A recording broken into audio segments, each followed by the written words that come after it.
It was the night before Halloween, the kind of evening that belongs to teenagers. Cool autumn air, fallen leaves, the whole neighborhood alive with the low-level chaos of Mischief Night. Doorbell ringing, toilet paper in the trees, the ordinary joy of being 15 years old in October. Martha Moxley had every reason to be happy that night. She had recently moved with her family from California to Belle Haven, one of the most exclusive private communities in Greenwich, Connecticut. A gated neighborhood of sweeping lawns and old money where violent crime was not just uncommon, it was unthinkable. She had made friends quickly. She was popular. She was 15 years old, and the whole world was still open to her. On the evening of October 30th, 1975, Martha left with a group of friends to join the neighborhood teenagers for Mischief Night. She spent part of the evening at the home of the Skakel family, who lived directly across the street from the Moxleys in Belle Haven. She was seen flirting with Tommy Skakel, 17 years old, the older of the two Skakel brothers she had befriended. Witnesses later said the two were seen together near the Skakel pool at around 9:30 in the evening, and that Martha appeared to be in good spirits. She never made it home. When Martha had not returned by morning, her mother Dorothy began to panic. The neighborhood spread out to search for her. Friends checked the streets, adults checked the grounds. It was another 15-year-old girl, Martha's friend Sheila, who found her. She had taken a shortcut through the Moxley backyard. Martha's body was lying beneath a tree at the back of her family's property. She had been dragged from the driveway through the grass and left there. Her pants and underwear had been pulled down, though there was no evidence of sexual assault. She had been beaten and stabbed. The weapon had broken during the attack, and pieces of it were found scattered near her body and along the trail of blood that led back to the driveway. It was a golf club, a Tony Penna 6-iron. Police traced it to a set owned by the Skakel family across the street. Investigators believe Martha was killed between 9:30 and 10 that night. In the space of 30 minutes, on a quiet street in the wealthiest neighborhood in Connecticut, a 15-year-old girl had been beaten to death with a golf club. And for the next 25 years, nobody was charged with her murder. The Skakel family was not an ordinary family. Rushton Skakel, the patriarch, was an industrialist of significant wealth. More importantly, his late wife Anne had been the sister of Ethel Skakel, who had married United States Senator Robert F. Kennedy. The Skakel children were nieces and nephews of Ethel Kennedy, the widow of Bobby Kennedy, one of the most powerful political families in American history. In Greenwich in 1975, that name meant something. From the beginning, suspicion fell on two people who had been with Martha that night. Tommy Skakel, the 17-year-old she had been seen with near the pool, and his younger brother Michael, who was 15, the same age as Martha. Tommy was interviewed by police. He said he had last seen Martha at 9:30 p.m. He denied any involvement. Michael was also interviewed. He said he had left the property earlier in the evening to go to a cousin's house. Neither was arrested.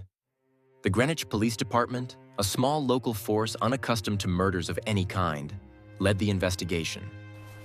Within the first days, they had identified the Skakel brothers as persons of interest. But the case moved slowly. Evidence was not properly cataloged. The crime scene had been compromised before investigators arrived. And the Skakel family, with its wealth and its connections, had hired lawyers immediately.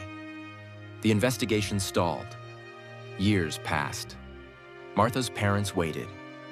Her father, David, died in 1988, 13 years after his daughter, still without answers. Her mother, Dorothy, kept fighting. The name that changed everything came not from the police, but from a former Los Angeles detective who had become famous, or infamous, for an entirely different case.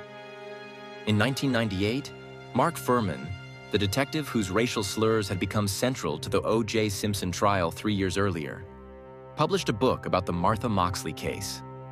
In it, he argued that Michael Skakel was the killer and that the investigation had been mishandled from the beginning precisely because of who the Skakel family was. The book reignited public interest in the case. A grand jury was convened, And in January of 2000, 25 years after Martha Moxley was murdered, Michael Skakel was charged with her killing. He was 40 years old. The trial began in May of 2002 in Norwalk, Connecticut.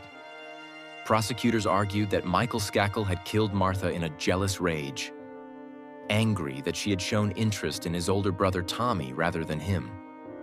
The state presented witness testimony from former classmates at a reform school Michael had attended years after the murder, who said he had made incriminating statements about the night Martha died. One witness testified that Michael had said he was going to get away with murder because he was a Kennedy. There was no physical evidence linking Michael Skakel to the killing, no DNA, no eyewitness to the act itself. The case rested entirely on the circumstantial and on those alleged statements. On June 7, 2002, the jury found Michael Skakel guilty of murder. He was sentenced to 20 years to life in prison. But the case was not over. In 2013, a Connecticut judge overturned Skakel's conviction, ruling that his trial attorney, the prominent criminal defense lawyer Mickey Sherman, had provided constitutionally deficient representation. The judge cited, among other things, Sherman's failure to call an alibi witness who could have placed Michael miles away from the crime scene at the time of the murder. Watching a Monty Python film at a cousin's house, Michael Skakel was released on $1.2 million bail after serving 11 years.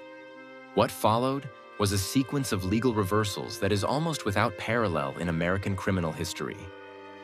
In 2016, the Connecticut Supreme Court reinstated Skakel's conviction by a 4-3 vote.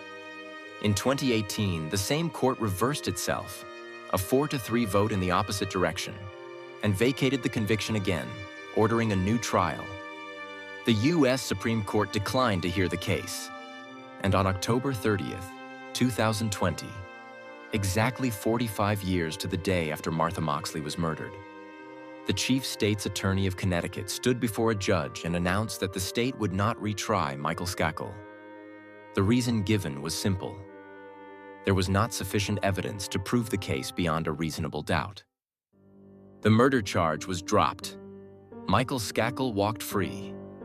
He has since filed a lawsuit against the town of Greenwich and the lead detective in the original investigation, alleging that evidence pointing to other suspects was deliberately withheld and that he was wrongfully convicted.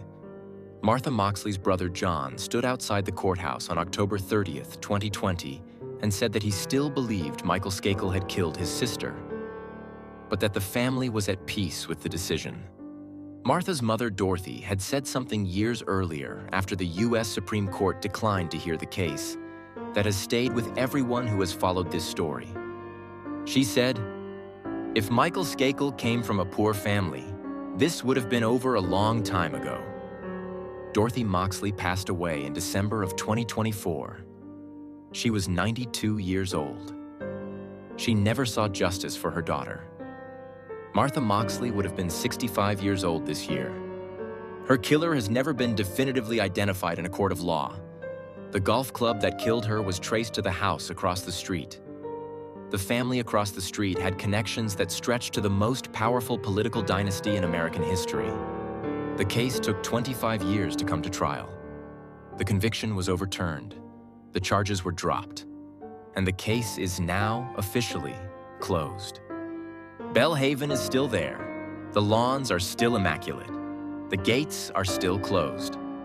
And whoever beat Martha Moxley to death with a golf club on the night before Halloween in 1975 has never been held permanently accountable.